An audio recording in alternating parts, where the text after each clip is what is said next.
rising hackers, hope you're all doing well today and welcome back to the channel. So I've been asked a little bit ago, how do you automate the boring stuff? Well, let me introduce you to our dear butler Jenkins. Now this is my Jenkins system. It's quite open because it's supposed to test our labs. Why is that? Because, well, our labs got down, they got hacked. Oh no, a vulnerable system gets hacked and rooted. I know, there's quite a lot to secure, but thank God I don't have to do any of that. I hire people for that, and the beautiful part is I'm probably annoying the ever-living crap out of them. So I really am sorry, Orgis, for egging on our dear thexssrat. Anyway, so I wanted to say a little bit of a word about what Jenkins is first, because a lot of people don't know about it. Jenkins is an automation system. So if you have any type of job, task, whatever, you can automate it in one of these jobs right here. Now a job consists of a few steps, and I'm not going to be able to show you that right now. Maybe I am to a little degree. You can see the console output here. You can see what it does. It has some pre-steps. It has a step that does a curl command, for example, then checks the status code. It must be equal to 200. Now what is this? This is just a script. Why is that? Because I've installed Jenkins on a Linux system. So if you have anything running like AMS, if you have like a content discovery running, if you have whatever task you need to automate on a system, you can do it easily with Jenkins, but you need to have the Jenkins agents installed. Now first of all, you have a Jenkins master system, and this is the Jenkins master where I run a lot of tests on. You can see this is the built-in node, and you can actually include several agents. Now why is that useful? Because I might want to do something on a Linux system and maybe a Windows system. I might want to automate both. Well, you can easily do that with Jenkins as long as you connect one of these slave nodes here. You can easily see, okay, with this node I can do other builds maybe than with the first node. Now how did I set that up? I have a node where I want to pull code, so this is the node that pulls the code into the central location, and it's basically like a git pull action almost. But I haven't maintained my system that much, as you can see. This agent 2, basically, once again, another agent. I can build some stuff on it if I would want to. Now for this node, this is the built-in node. Here I can see that I have a Linux system going, but this is also a great way to hack your way into a system, of course. If you can, like my system, see jobs, see nodes, see load statistics, that is not that important. What matters more is that you can make a job, for example. But if you have your own system set up, I'll show you some of the things which we do, because it's quite a lot.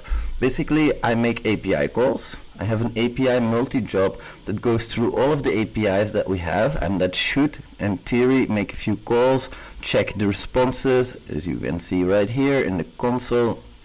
It checks the responses, it checks the status code, and if that is okay, then it continues and gives me a green. If it's not okay, it gives me a red or an orange, depending on what the situation is. So that's just our API jobs, our API multi-jobs. We also have these build jobs. These are for bots.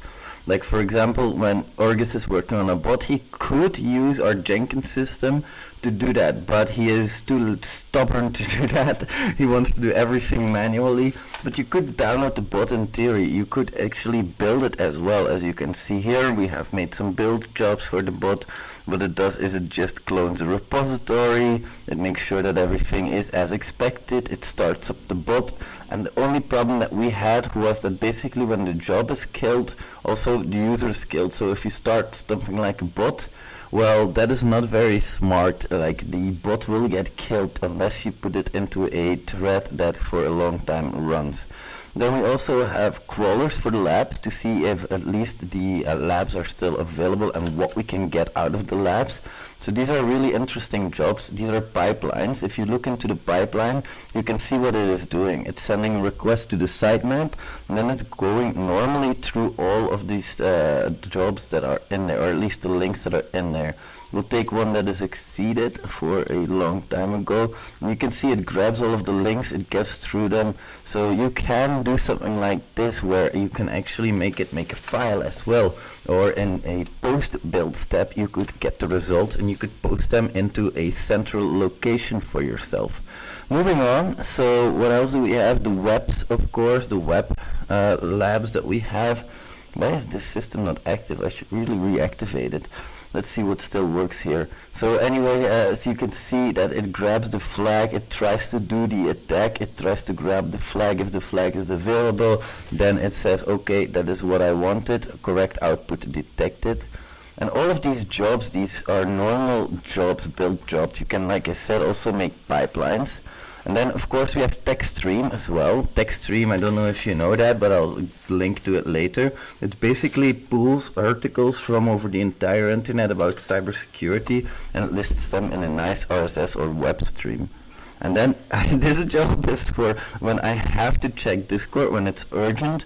Basically, this job, they can put it to red. If they want to run it, my employees, I can see that. Now, I also built a few dashboards here, which make it easy to see what jobs we have, what jobs are running, etc.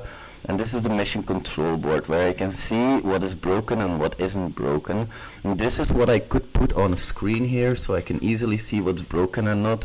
Or I could just have it on my Mac like now, and then I can just swipe between like the screens, and if I want to see, oh, okay, oh, nice, okay, we have a broken system, or I guess what the fuck's going on, are we hacked again, etc. So this is basically Jenkins. What you can do with it is unlimited.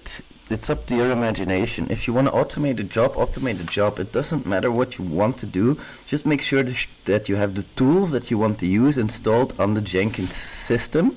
So if you have like a virtual machine where you run Jenkins on, you need to install your tools on the virtual machine and you can run your job. You can even parameterize it if you want, where you can take different scopes into account. You enter a scope first, and then Jenkins goes off crawling that website, or Jenkins does something else with Dirbuster, or Jenkins does a FUF command, etc., etc.